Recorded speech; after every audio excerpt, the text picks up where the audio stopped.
No meu último vídeo aqui no canal, nós conversamos sobre a literatura norte-americana e a sua importância dentro do processo de ensino bilíngue. Hoje o assunto será a literatura inglesa e a variedade de gêneros e estilos que podem contribuir para o processo de educação bilíngue para o ensino fundamental.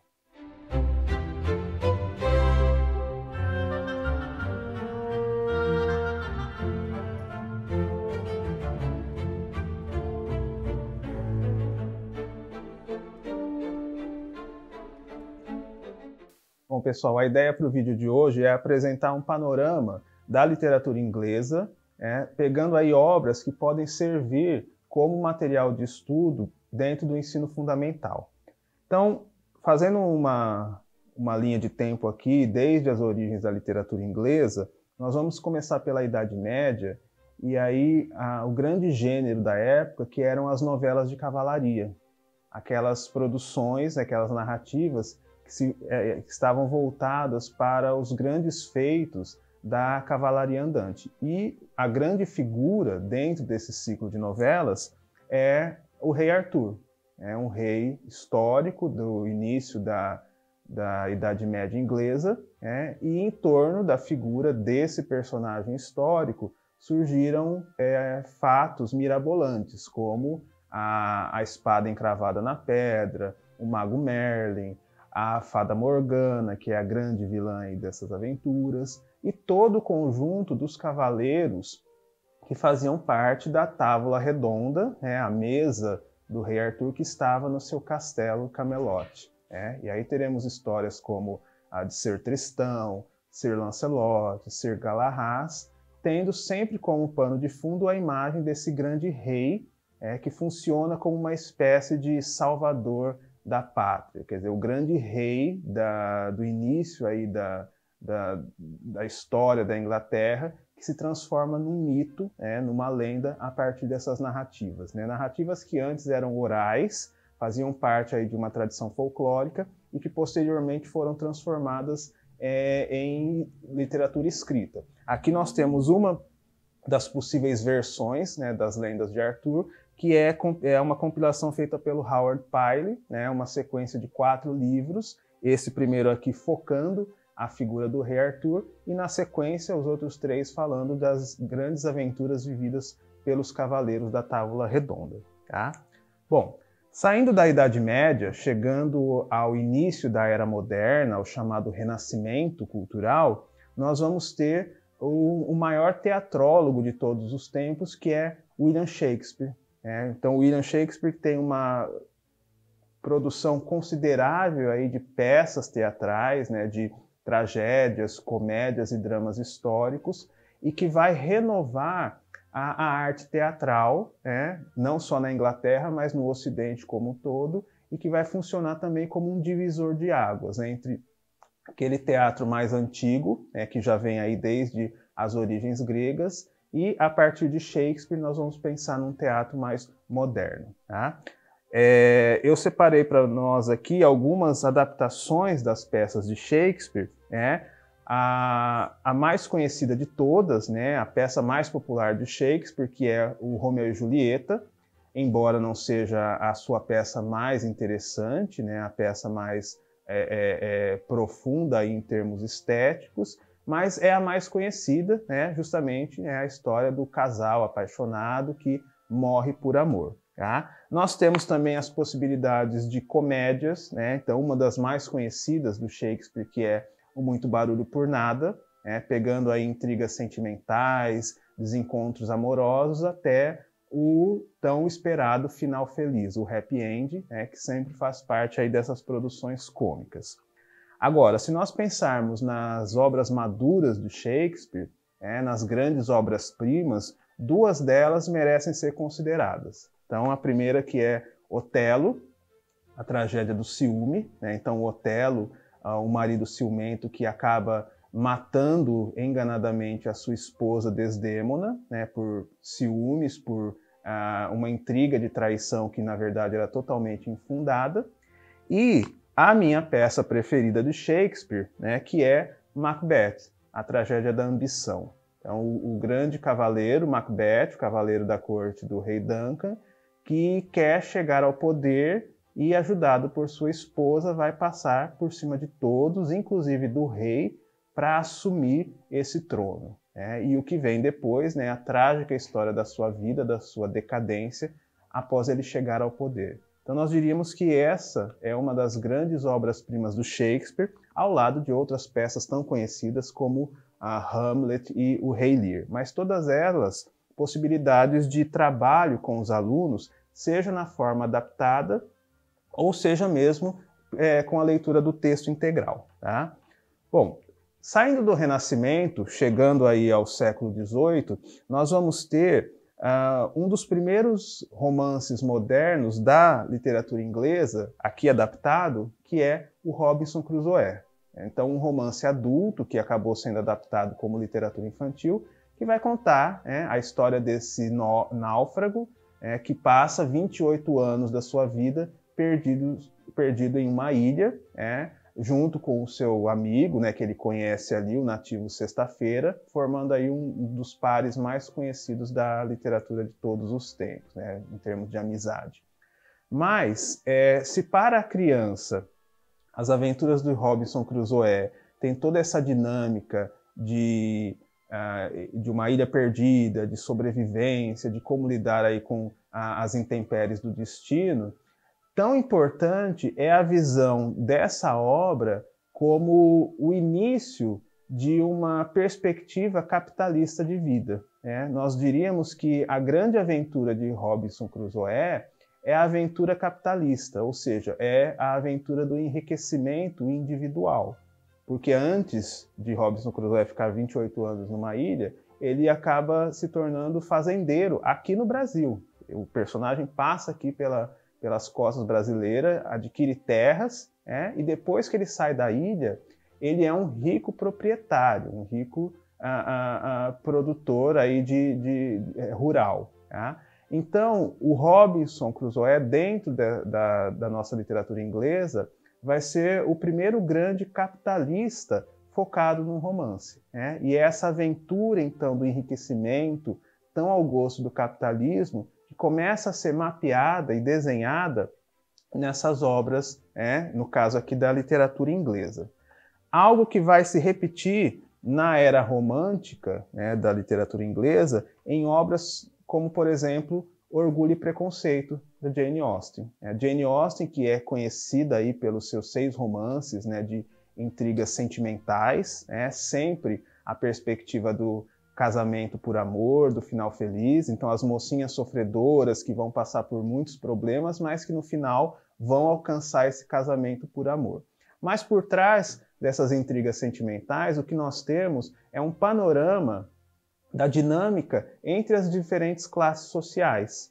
Então, uma classe média rural, representada aqui pela heroína da história, Elizabeth Bennet, que vai se unir em matrimônio com uma grande burguesia já de ascendência aristocrática, representada pelo Sr. Darcy. E como a Jane Austen vai mapear para nós essas relações entre a burguesia rural, entre a aristocracia, entre a nova burguesia urbana, e isso movimentando essas intrigas que são, obviamente, tem como ponto central aí essa questão matrimonial. Tá? Então nós diríamos que se o capitalismo trouxe para os heróis de romances a possibilidade de ascensão social, de enriquecimento por conta do seu trabalho, do seu talento individual, para as nossas heroínas, para as moças, o capitalismo reservou a ideia do casamento por amor. Ainda que de uma forma idealizada, porque aqui, casamento por amor, sempre é com um personagem rico. Ainda não temos a questão dos pobres como protagonistas. Em Jane Austen, elas casam por amor, mas casam por amor com homens ricos. Tá? E fechando essa fase romântica, nós teríamos o grande mito aí do individualismo, um dos grandes mitos do individualismo moderno, do homem insatisfeito, do homem querendo se igualar a Deus, que é o Frankenstein, da Mary Shelley. É uma obra que foi muito contaminada pela tradição do cinema, a imagem da criatura com parafusos no pescoço, pele esverdeada, testa grande, que é aquela imagem que nós temos clássica, né, de Hollywood, e que na verdade não é bem assim, né? Na verdade, nem a criatura se chama Frankenstein. O nosso personagem título aqui é um médico, o Dr. Victor Frankenstein, de Genebra, que depois de estudar a medicina e se inquietar aí com a questão da vida e da morte, ele vai criar a vida a partir da matéria morta, ou seja, ele vai tentar se igualar a Deus. Então, longe de ser uma história de terror, o que nós temos em Frankenstein, na verdade, é um grande romance filosófico em que temas como até que ponto a ciência pode chegar, onde está a ética dentro do processo científico?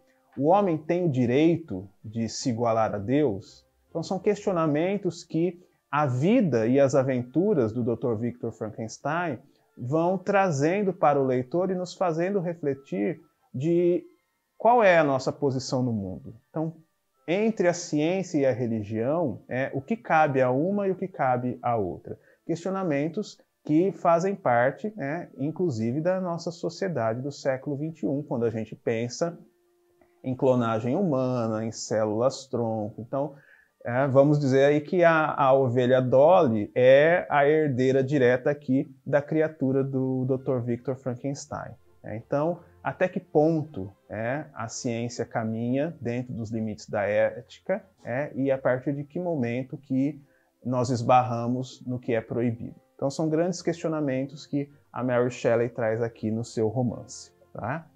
Bom, saindo da literatura romântica, nós entramos num período da história da Inglaterra chamado de Era Vitoriana, que é justamente o período que vai de 1837 a 1901, quando a rainha Vitória sobe ao trono, se torna a monarca do Império Britânico, e nesse momento nós temos a Grã-Bretanha, a Inglaterra, como o grande império europeu do momento, que vai prosseguir aí até a época da Primeira Guerra Mundial. Então, dentro desse grande império, dessa nação imperialista, nós vamos ter uma variedade de temas e de estilos que vão atravessar aí as gerações, tá? Tendo como pano de fundo essa nova sociedade capitalista imperial que se estabelece, que na verdade se consolida aí nesse momento, mas que já vem com essa tradição desde o século XVIII. Então, é um período muito rico em termos de literatura e nós temos aqui muitos gêneros possíveis. Nós podemos pensar, por exemplo, nas histórias do Charles Dickens. Aqui o que nós temos é uma história de Natal, a famosa história daquele velhinho avarento, Ebenezer Scrooge, que na noite de Natal recebe a visita de 3 espíritos, o fantasma dos natais passados, o fantasma do Natal presente e o fantasma de natais futuros. E a partir dessas 3 viagens aí, espirituais, extraterrenas, ele vai se transformar, ele vai se generar. É a história de Natal mais conhecida de todos os tempos, porque vai falar justamente dessa ideia do perdão, de uma segunda chance, de se transformar numa pessoa abnegada, caridosa, preocupada com os seus semelhantes, que é algo que sempre inquietou o Charles Dickens. Charles Dickens vai ser aquele autor que vai começa a mostrar para nós essa desigualdade social.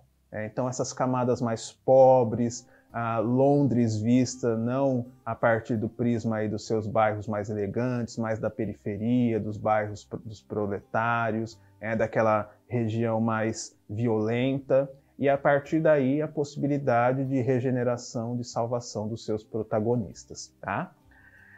Outro escritor famoso que vai adentrar aí o período vitoriano e que vai trazer para nós uma das figuras mais conhecidas da literatura é o Arthur Conan Doyle, com as suas histórias de detetive, e aí o nosso protagonista, que é o Sherlock Holmes. Tá? Não é o primeiro grande detetive da literatura, mas é o mais famoso de todos, que aparece numa série de livros do Conan Doyle, sejam romances, novelas ou contos, e que vai se transformar aí no símbolo da ordem e da justiça. Então, o Sherlock, com sempre o seu fiel parceiro, o Dr. Watson, que vai desvendar os mistérios mais absurdos, as situações mais conflitantes, a partir da sua perspicácia, da sua inteligência, dos seus conhecimentos de mundo, que o levam aí a sempre encontrar quem é o assassino, quem é o ladrão, e aí a ideia do romance ou da narrativa policial como uma narrativa, como uma forma de ficção que preza o bem-estar social. A ideia de que o assassino, o ladrão, sempre vai ser punido. Ou seja, no final da história, a sociedade volta a dormir em paz. Nós temos aí a possibilidade de final feliz porque a ordem está restabelecida. Vale lembrar que o século XIX é o século de origem dessa forma literária, porque é o grande momento em que as massas populacionais começam a migrar do campo para a cidade. E aí esses grandes centros urbanos passam a ser também centros de desigualdade social. E aí a criminalidade que vem a partir desse crescimento populacional desordenado. Não à toa, os grandes espaços aí da literatura policial são as capitais. Então nós vamos ter Paris, nós vamos ter Londres, entre outras grandes cidades aí funcionando como o pano de fundo para essas histórias policiais. Tá? Outro escritor do momento, e com uma literatura também muito variada, que atende desde o público infanto-juvenil até o público mais adulto, é o Robert Louis Stevenson. Do Stevenson nós temos, por exemplo, a história mais conhecida de pirata de todos os tempos, que é A Ilha do Tesouro. Personagens como Billy Bones, o Capitão Flint, entre outros, que aparecem nessa história inquietante de busca por um tesouro fabuloso numa ilha desconhecida, a partir de um mapa em que o X marca a localização do tesouro. Então toda essa tradição de piratas tem como centro de interesse essa obra do Stevenson, que cai muito no gosto do leitor mais jovem. Desde a criança até o adolescente, é uma sequência aqui de aventuras muito empolgantes que atende a esse gosto do público infanto-juvenil. Agora, pensando num lado mais adulto da literatura do Stevenson, nós temos a novela O Médico e o Monstro, que no original, o nome verdadeiro seria O Estranho Caso do Dr. Jekyll e de Mr. Hyde. Também é uma obra que questiona os limites da ciência e a questão filosófica de como o homem acaba tendo que lidar durante a sua vida com o bem e o mal, os dois sendo aspectos aí da natureza humana. Então, o Dr. Jekyll, um médico famoso, que, embora pareça muito bom, muito correto, muito íntegro, quer dar vazão aí ao seu lado maligno. E, por meio da ciência, cria uma fórmula que o transforma no Mr. Hyde. A sua porção má, que pode sair por Londres, cometer as maiores atrocidades, sem comprometer a conduta aqui do nosso médico protagonista. Então também uma narrativa que vai trazer esse questionamento entre os limites do bem e do mal dentro da natureza humana, e como o homem acaba sendo modelado por esses dois princípios, por esses dois fundamentos aí transcendentais. Tá? Então também uma leitura que vale muito a pena para um público mais maduro, já para os anos finais aí do nosso ensino fundamental. Agora, pensando na participação das mulheres nessa literatura vitoriana, nós vamos ter uma família de 3 irmãs que as 3 se lançaram aí no terreno da literatura. 2 delas mais famosas, dentro aí da família dos Bronte, que são as irmãs Charlotte e Emily Brontë, ou Bronte. No caso da Charlotte Bronte, nós vamos ter o Jane Eyre, que é uma narrativa autobiográfica, pensando aqui na presença da nossa protagonista. Então, a Jane Eyre, personagem central, conta a sua história. Então, nós vamos ter aí essa perspectiva de uma mulher já madura que vai escrever as suas memórias desde a sua infância, como órfã, como a menina que foi rejeitada pela família, que passou horrores ali dentro de uma escola, de um internato, até conseguir aí uma profissão e vencer na vida. Tá?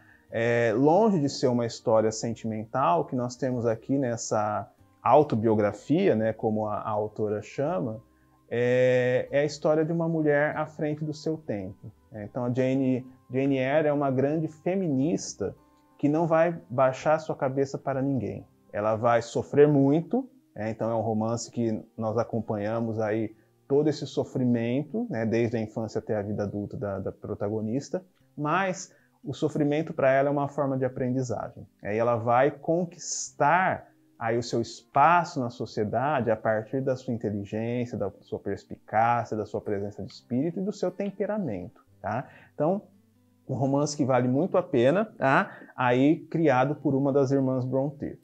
O outro romance, né, da irmã da Charlotte Brontë, a Emily Brontë, esse muito mais conhecido, é O Morro dos Ventos Uivantes. Né? Talvez a grande obra do período vitoriano, porque traz todo um requinte aqui de construção formal, de inovação no processo narrativo que nós não enxergamos em outras obras. Mesmo no Jane Eyre, da Charlotte Brontë, nós não temos a inventividade que a Emily utilizou aqui nessa produção. Tá? Então, a famosa história de amor entre Heathcliff e Catherine, né, que vai atravessar gerações, que vai atravessar, inclusive, a barreira da morte, né? É uma história também de fantasmas, mas como esse processo de amor, e desamor acaba afetando todo aquele conjunto de personagens que vive ali na fazenda, na propriedade rural Morro dos Ventos Uivantes. Tá? Então, uma das grandes produções, né, do momento vitoriano, e aí há um romance que realmente funciona como um divisor de águas, trazendo aí elementos bem modernos para a época que, inclusive, a literatura do século XX vai reaproveitar. Tá? Agora, algo singular dentro ainda da literatura vitoriana são as obras envolvendo uma menina real, que se transformou numa das personagens literárias mais conhecidas de todos os tempos, que é Alice, a criação de Lewis Carroll, as duas criações que são Alice no País das Maravilhas e Alice através do Espelho. Então, diríamos que ao lado de O Morro dos Ventos Uivantes, Alice também é uma obra inovadora, porque nelas, nas duas obras, na verdade, o autor, o Lewis Carroll, emprega aí experimentos formais, modificações nas estruturas linguísticas, a própria questão do reavaliar a lógica da vida a partir do que os ingleses chamam de nonsense. Né? Então, são obras que pertencem ao chamado realismo mágico, em que o nosso mundo, a lógica da nossa realidade, começa a ser questionada. Então, quando Alice cai na toca do coelho e sai no País das Maravilhas, ou quando ela atravessa o espelho da sala de jantar e cai na Terra dos Espelhos, o que nós vamos ter é uma criança se deparando com um mundo em que a lógica é subvertida em todas as instâncias, inclusive no processo de fala. Tá? Por isso que é um tipo de obra de difícil tradução, porque expressões que o autor emprega aqui em inglês, traduzidas para outra língua, acabam sendo muito complicadas, né, de terem uma tradução possível. Mas, vencendo essa barreira aí linguística, o que nós vamos ter é um grande questionamento da esfera social vista pelo prisma da lógica. E aí como que essa criança se depara com o universo adulto, do governo, da justiça, da educação escolar, da própria estrutura familiar, e vai amadurecendo ao longo das suas aventuras. Então diríamos que assim como as obras os chamados romances de formação, as aventuras de Alice são as aventuras do amadurecimento da criança. A criança que experimenta todas as possibilidades possíveis até se adequar ao mundo dos adultos, que é o mundo da lógica, tão questionado no País das Maravilhas e na Terra dos Espelhos. Tá? Bom, seguindo aqui para as nossas últimas obras, nós vamos ter um autor que começa a sua trajetória no século XIX, no final do século XIX, mas que vai chegar aí à literatura do século XX, que é o H.G. Wells, um dos grandes representantes da geração chamada de Visões do Futuro, que é a literatura de ficção científica. Então, nessa obra, por exemplo, que é A Máquina do Tempo, nós vamos ter a clássica história do cientista que descobre um mecanismo que propicia aí a possibilidade de viajar através do tempo, ou seja, quebrar a chamada quarta dimensão, e essa história de um futuro totalmente distinto do nosso, caótico, que é, na verdade, uma grande metáfora dos nossos problemas sociais, na verdade, dos problemas ingleses, daquela sociedade do século XIX. Mas em H.G. Wells nós vamos ter, além da Máquina do Tempo, narrativas como O Homem Invisível, a Guerra dos Mundos, muito famosa aí também na tradição do cinema, A Ilha do Dr. Moreau. Então, sempre essa ideia da ficção científica, questionando regras, valores e conceitos da nossa realidade. Tá? Um escritor que é um dos pioneiros nesse campo da produção artística, que no século XX, pensando aí no cinema, vai ter grandes herdeiros como a Jornada nas Estrelas, a série Star Wars, que são todos devedores dessa produção aqui, que tem como, na figura de H.G. Wells, um dos seus grandes representantes. Tá? Bom, e para fechar aqui o nosso vídeo, vamos falar de um romance que provocou muito escândalo na época de sua publicação, que é O Retrato de Dorian Gray. Também uma história que vai questionar aí valores éticos, como a virtude, o pecado de cada um, a partir da figura desse protagonista. Então, esse rapaz, o Dorian Gray, que tem o seu retrato pintado e que percebe em determinado momento que ele parou de envelhecer. E quem envelhece, na verdade, é o seu retrato. E ele, sempre jovem, sempre belo, sai pelo mundo também cometendo as maiores atrocidades, passando ileso aí pela questão da culpa, da responsabilidade, porque todos o julgam inocente, porque ele é sempre aquela figura angelical, muito bela, muito cordata, que seria incapaz de cometer aqueles crimes. E ao longo desses crimes, desses anos de dissolução, o que nós temos é esse quadro envelhecendo e mostrando aí todo esse interior maléfico, negativo, homicida do nosso protagonista. Então, também uma obra em que os questionamentos éticos, filosóficos são muito bem demarcados e que nos mostra aí essa esfera fantasiosa, mágica, de como a questão do corpo e da alma podem se desmembrar, aqui no caso, o homem Dorian Gray e o retrato Dorian Gray, sendo o retrato a expressão dessa alma maléfica que atravessa aí a nossa narrativa. Tá? Bom, pessoal, esse aqui é apenas um apanhado geral de algumas possibilidades de leitura para o nosso ensino fundamental, pensando nesse enriquecimento cultural dentro de um processo de educação bilíngue que a literatura pode trazer para a realidade da sala de aula. Falamos no outro vídeo sobre a literatura norte-americana, hoje nós falamos um pouquinho sobre a literatura inglesa, apenas uma parcela muito singela aqui de uma produção que é muito mais vasta e muito mais variada. E que temos aí muitas outras possibilidades de obras, de autores que podem ser trazidos para a sala de aula, que se tornam muito pertinentes aí para os estudos do ensino fundamental. Então por hoje é isso, espero que vocês tenham gostado e até os nossos próximos vídeos. Não deixem de compartilhar e de seguir aqui o nosso canal. Obrigado e até a próxima.